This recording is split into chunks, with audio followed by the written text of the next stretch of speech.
Bienvenidos a la exposición del módulo 2 del curso de aprendizaje activo en el aula universitaria. En esta exposición desarrollaremos algunas metodologías del aprendizaje activo y presentaremos posteriormente la actividad de evaluación de este curso. Empecemos entonces por las metodologías de aprendizaje activo. Vamos a desarrollar tres de ellas. Quizás algunas ya la conozcan, pero vamos a intentar incorporar información nueva acerca de sus componentes, acerca de, por ejemplo, qué tipo de metodologías sí son una de esas estrategias y cuáles no. Y desarrollaremos entonces algunas de sus características y formas de implementación. Comencemos entonces con el aprendizaje basado en proyectos, también conocido como ABP por sus siglas, y fácilmente confundible con el aprendizaje basado en problemas. Esto es porque son dos metodologías realmente muy similares. La diferencia quizás radica en que el aprendizaje basado en proyectos es un tanto más completa, ya que lo que promueve es el desarrollo de un proyecto que dé respuesta a una problemática o un desafío del mundo real.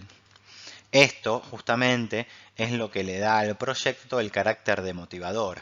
El alumno no trabaja en abstracto, sino que trabaja en referencia a una problemática puntual, una problemática que proviene del mundo real, que puede ser completamente real o puede ser ficticia, pero que al menos tiene semejanzas, ¿no?, con la realidad. Entre las etapas de implementación de esta metodología, la primera es justamente el planteamiento del proyecto, ¿no? En este sentido, ahí es donde justamente debemos pensar en proyectos motivadores y que también, y en este sentido, esto es particularmente relevante, es que estos proyectos tienen que tener una dificultad justa. ¿Qué quiere decir justa? Una dificultad que al alumno lo desafíe, una complejidad que al alumno lo desafíe a investigar, a conocer, a crear y a aplicar lo aprendido en una situación real, pero que no lo atemorice, es decir, una dificultad que pueda resolver. Porque si no, nos vamos a encontrar con la frustración ante un proyecto sobre el cual no tengo los conocimientos suficientes para desarrollar. Esto, como se habrán dado cuenta, está en íntima relación con el concepto de la zona de desarrollo próximo que habíamos visto de Vygotsky o bueno, la idea de aprendizaje significativo que habíamos visto que desarrolló Brunner.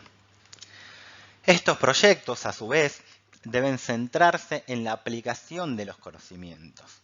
El alumno, por ejemplo, puede haber leído cierta teoría económica, por ejemplo, y el proyecto debe permitirle aplicar esos conceptos en la solución de un problema o desafío. De esa manera se fomenta también el pensamiento crítico y la creatividad, ya que una característica de estos proyectos es que no hay una sola forma de resolución.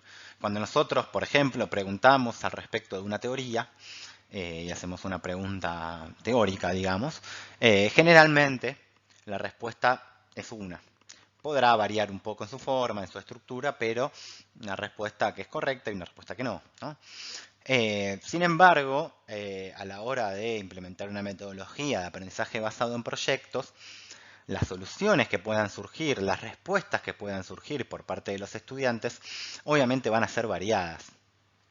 Esto trae, ¿no?, un poco esa idea de la incertidumbre que hablábamos en la exposición pasada con respecto de lo que va a suceder una vez que implementamos una de estas metodologías. No sabemos lo que va a pasar. Puede ser sorpresivo, puede ser disruptivo. En parte esta pérdida de control del docente es fundamental para que pueda dar lugar a este pensamiento crítico y esta creatividad. El docente en este caso coordina y dinamiza el proyecto, ayudando a los alumnos, brindando retroalimentación, pero permitiendo también que esta creatividad y este pensamiento crítico se expresen. Bueno, por último, algo no mencionado hasta acá, es que en general estas metodologías son trabajadas en equipos. ¿Por qué? Bueno, fundamentalmente porque además en el trabajo en equipo se fomenta particularmente el pensamiento crítico, uno debe exponer sus ideas, compararlas con las de otros, fundamentar sus ideas y opiniones, la creatividad también compartida generalmente da lugar a mejores soluciones y a mejores propuestas, pero además porque se desarrollan de esta forma algunas de las competencias fundamentales, quizás en el siglo XXI, esas competencias de las que hablábamos también en referencia, ¿no?, al artículo de Donald Hanna y a esa pregunta que nos hacíamos acerca de, bueno, ¿qué se le pide hoy a nuestros alumnos? Bueno, muchas de esas competencias son justamente la comunicación, el trabajo en equipo, el liderazgo, todas estas competencias sociales que no se desarrollan de una forma teórica, sino que se desarrollan particularmente siempre en la práctica, ¿no? Y que bueno, y que este tipo de metodologías permite desarrollar. Esto es muy importante ya que, como veremos, las metodologías de aprendizaje activo no buscan solamente la adquisición de conocimientos, sino también de habilidades y aptitudes. Estas habilidades y aptitudes justamente no se pueden transmitir en la teoría, sino que se forman justamente en la práctica. Volviendo a las etapas, una vez que se plantea el proyecto y el plan de trabajo, llega la etapa, lógicamente, de implementación, en la cual el docente, como ya dijimos, debe actuar de guía, de mediador y debe brindar retroalimentación a sus estudiantes con respecto a, bueno, justamente lo que vienen desarrollando. Es importante generar una instancia de presentación, donde ahí también, por ejemplo, desarrollamos las competencias de comunicación dentro de los estudiantes. Y por último, una evaluación del proyecto, ya sea en su viabilidad, en su desarrollo, en los resultados que pueda alcanzar. Bueno, veamos ahora una segunda metodología que es la del aprendizaje colaborativo. Y para empezar es necesario realizar una aclaración. Aprendizaje colaborativo no es sinónimo de trabajo en grupo. No todas las modalidades de trabajo en grupo implican una metodología de aprendizaje colaborativo. ¿Por qué? Bueno, en principio porque cuando hablamos de trabajo en grupo, la consigna o el tema de trabajo puede ser amplio. Se puede trabajar en grupo para responder una guía de preguntas y ahí no hay un aprendizaje colaborativo. A lo sumo hay una economía de trabajo, ¿no?, donde se puede dividir el trabajo, pero no es que esa misma tarea se podría hacer de forma individual o grupal, llegando generalmente a los mismos resultados. Por lo tanto, empecemos hablando de que el aprendizaje colaborativo implica una responsabilidad individual sobre el trabajo, es decir, cada uno de los miembros del grupo tiene una responsabilidad puntual y una responsabilidad grupal que trasciende las responsabilidades individuales. Para esto es muy importante establecer objetivos y metas grupales. Por otro lado, es necesario, al implementar estas metodologías, repensar los roles o pensarlos bien, ¿no? ¿A qué nos referimos con pensar bien los roles? Bueno, si nosotros tenemos un grupo de 6 personas para un trabajo que podría resolverse de a 3, lo más probable es que tengamos entonces 3 personas que trabajan y 3 personas que observan. Esta es una situación típica en cualquier modalidad de trabajo en grupo y para evitar que se den este tipo de situaciones es necesario definir bien cuáles van a ser los roles. Pensar, por ejemplo, en un comunicador de las ideas, en una persona que, por ejemplo, pueda funcionar de moderador al interior del grupo. En definitiva, en establecer roles relevantes para la realización del trabajo y que de esa forma nadie quede sin hacer nada. En este sentido, es recomendable, aunque puede haber situaciones en las que no, pero es recomendable trabajar en grupos chicos o medianos. Chicos o medianos, bueno, ustedes, cada docente sabrá según su disciplina y según el tipo de trabajo que desee hacer, qué es chico o qué es mediano, pero tratar de no armar grupos grandes donde se genere mucha dispersión al interior de cada grupo. Es importante también establecer normas claras desde el comienzo y luego promover como parte de la consigna que haya comunicación entre los integrantes. Si la consigna se basa en preguntas a responder, como decíamos antes, ahí no hay nada superador en el trabajo grupal. La comunicación tiene que ser una necesidad de la tarea. Y que de esa forma se produzca debate, se produzca construcción de nuevo conocimiento. Es también muy importante, desde el rol docente, poder supervisar el trabajo de los grupos. Muchas veces nosotros organizamos trabajos en grupo que son para trabajar en los hogares, en las casas o en los momentos que los alumnos encuentren, ¿no?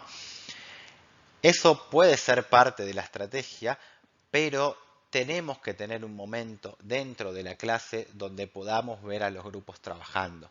Eso nos va a permitir acercarnos a cada uno, ver de qué forma se están organizando, de qué forma trabajan, cómo se distribuyen los tiempos, las opiniones, las tareas. Son todas cosas que necesitamos saber como docentes para corroborar el funcionamiento de los grupos y la estrategia implementada. Es importante también que la consigna promueva la creatividad y la imaginación, justamente para lo que decíamos antes, ¿no? Que esta comunicación, este debate y la construcción de nuevo conocimiento pueda darse. Y por último, un detalle importante es que nos permite implementar esta estrategia la coevaluación. ¿Qué es la coevaluación? La coevaluación es la evaluación entre pares. Hay diferentes formas de implementar la coevaluación, puede ser anónima, puede no serlo, puede ser a través de un formulario o de una rúbrica, de la manera que cada docente considere, pero es una buena estrategia para poder también conocer cómo es el trabajo de cada grupo, cómo trabaja cada uno de los miembros, que es algo que generalmente no sabemos a la hora de implementar el trabajo en grupo. Y también podemos utilizar estrategias de autoevaluación, donde ya sea que el grupo se evalúe a sí mismo, la suma de los individuos, o que cada uno de los miembros del grupo autoevalúe su propio trabajo. Llegamos entonces a la tercera y última metodología que vamos a analizar en esta clase, que es el aprendizaje por descubrimiento. Como el nombre lo indica, lo que propone esta estrategia es que los estudiantes puedan llegar a el conocimiento de manera autónoma, es decir, que puedan a través de la investigación, de la experimentación, de la práctica, poder llegar a un conocimiento nuevo que antes no tenían. Siempre mediados por la guía del docente, que es quien acompaña lógicamente este proceso. Pero la diferencia acá es que el docente no va a dar respuestas, sino que lo que va a dar son más preguntas. El docente va a iniciar esta metodología con una gran pregunta abierta. ¿Cómo sucede tal fenómeno? ¿Por qué sucede tal otro fenómeno? Una pregunta que los estudiantes no pueden responder, pero que esté a su alcance, a través de cosas que ya conocen, poder alcanzar esa respuesta. Es decir, como veíamos anteriormente, ese conocimiento nuevo al que deben llegar tiene que estar dentro de la zona de desarrollo próximo. Si no, lógicamente conducirá nuevamente a la frustración cuando el alumno no pueda de ninguna manera llegar a la respuesta a esa pregunta. Esto quiere decir que se debe partir de lo conocido hacia lo desconocido, desde ese sostén que pueda tener el alumno, donde se sienta más cómodo, más seguro con sus conocimientos, para llegar a aquello que no. Otro aspecto importante de esta metodología es que es necesario aplicar contexto. ¿Qué quiere decir aplicar contexto? Bueno, que la pregunta que hagamos, la consigna que generemos, resulta relevante. Uno tiene más ganas de investigar, de buscar, de experimentar acerca de algo que le interese que acerca de algo que no. Y también de poder hacerlo en grupo, porque el grupo ejerce una motivación, en este caso sobre los individuos, que resulta en respuestas más creativas, mejores soluciones o mejores respuestas a la pregunta inicial y mayor calidad finalmente de respuesta y lógicamente de aprendizajes. Esta metodología fundamentalmente está probado que fomenta los aprendizajes a largo plazo, es decir, que los conocimientos adquiridos por descubrimiento duran más en la mente de los estudiantes, por decirlo de alguna manera, que aquellos conocimientos que adquieren quizás mediante una lectura o mediante un dictado. Por último, un aspecto también muy relevante de esta metodología es la retroalimentación. El docente, al estar fomentando un descubrimiento sobre algo que el alumno no sabe, tiene que estar pendiente de poder retroalimentar, de guiar a los estudiantes. Siempre utilizando preguntas, nunca brindando la respuesta, porque obviamente de esa forma pierde la gracia el descubrimiento, pero sí utilizando nuevas preguntas, acercándose a los grupos, invitando a reflexionar sobre aspectos que quizás no mencionaron o no pensaron y demás estrategias que podamos usar para intervenir en los grupos de trabajo.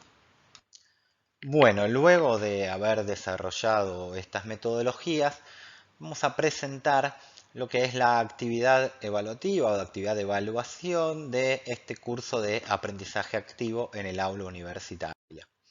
La actividad de evaluación consta del análisis de un caso. Para eso se eligieron 2 casos del Simposio de Enseñanza UADE 2022 y la idea del análisis es encontrar dentro de estas propuestas los beneficios del aprendizaje activo, es decir, qué herramientas usaron, primero identificar cuáles son las metodologías, poder entender qué beneficios tuvo esa implementación, para luego hacer una reflexión sobre la propia práctica.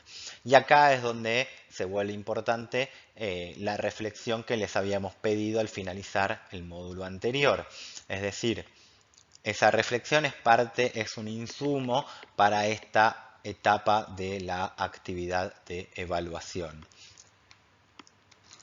Se valorará como parte de la resolución de este ejercicio el uso de la bibliografía y los recursos trabajados durante el curso y la originalidad y creatividad dentro de su propia reflexión.